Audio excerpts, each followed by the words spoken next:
Bonjour, je suis François Gobillard, je suis passionné d'orgue depuis ma plus tendre enfance et j'ai fondé avec quelques amis bois-colombiens l'association des Amis de l'Orgue de Notre-Dame de Bonsecours de Bois-Colombes en septembre 2014. Nous travaillons côte à côte avec la mairie et la paroisse pour la restauration et la valorisation de l'orgue de cette église. Alors l'instrument a été installé dans cette église en 1904 et c'était un instrument d'une facture expérimentale et d'assez médiocre qualité, si bien qu'il a subi de très nombreuses transformations tout au long du XXe siècle, des restaurations, des améliorations soi-disant, et finalement l'instrument ne s'est pas amélioré, il s'est plutôt dégradé et il est arrivé quasiment à bout de souffle au début des années 2000.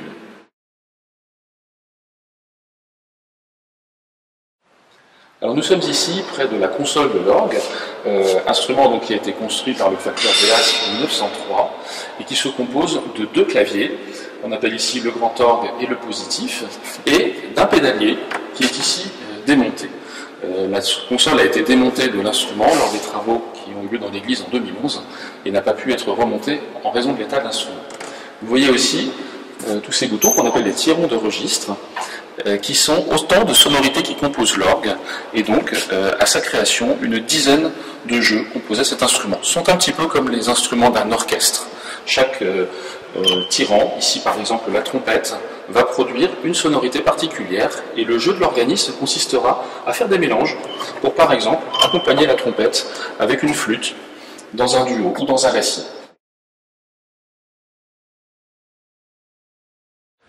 Nous sommes ici devant le buffet de l'orgue. Le buffet est en fait le grand meuble qui comprend dans sa partie haute l'ensemble de la tuyauterie. Vous voyez les différents tuyaux ici qu'on appelle les tuyaux de montre, parce qu'on peut les montrer, on les voit de l'extérieur.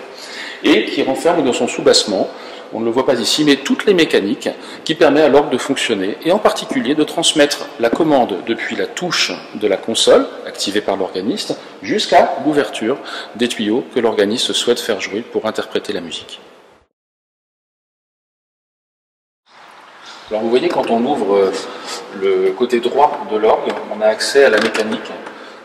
Vous avez une idée ainsi de sa complexité, avec un certain nombre de tuyaux. Ici, c'est ce qu'on appelle un système électro-pneumatique, et qui, comme je le mentionne très souvent, est un système qui n'est pas très fiable, et qui a conduit finalement à l'extinction de l'instrument en 2011, et bien qui sera remplacé par un système mécanique, de mécanique traditionnelle, qui est celui utilisé depuis le XVIIe siècle pour la construction des instruments. Donc après plusieurs mois de discussion et de réflexion, le projet de restauration qui paraît à tous le plus intéressant consiste en fait en un réemploi de toutes les parties de l'instrument qui sont aujourd'hui d'intérêt, à savoir la console, la tuyauterie qui est d'excellente facture, et puis le buffet en chêne. L'ensemble de ces éléments seront conservés et restaurés. Mais l'instrument va aussi connaître un agrandissement avec l'ajout de certains jeux et surtout l'emploi d'une mécanique traditionnelle, fiable, et qui, adjointe à certains systèmes d'électronique par exemple, va donner à l'orgue de nouvelles capacités qu'il n'avait pas jusqu'à présent. La restauration de l'orgue de Bois-Colombes s'inscrit dans un projet culturel évidemment plus vaste. Une fois restauré, l'instrument donnera des capacités extrêmement intéressantes pour jouer tout type de répertoire lors de concerts par exemple. On peut imaginer des concerts d'orgue, on peut imaginer aussi accompagner d'autres instruments, accompagner les chorales locales, mais aussi développer tout un volet pédagogique et un volet d'action culturelle. On réfléchit actuellement avec le conservatoire par exemple à l'ouverture d'une classe d'orgue pour permettre aux enfants de Bois-Colombes d'apprendre l'instrument. Le facteur d'orgue est l'artisan qui construit les orgues et qui les entretient. Une fois que le facteur d'orgue sera sélectionné par la mairie, qui est le propriétaire de l'instrument, cet artisan démontera l'intégralité de l'instrument.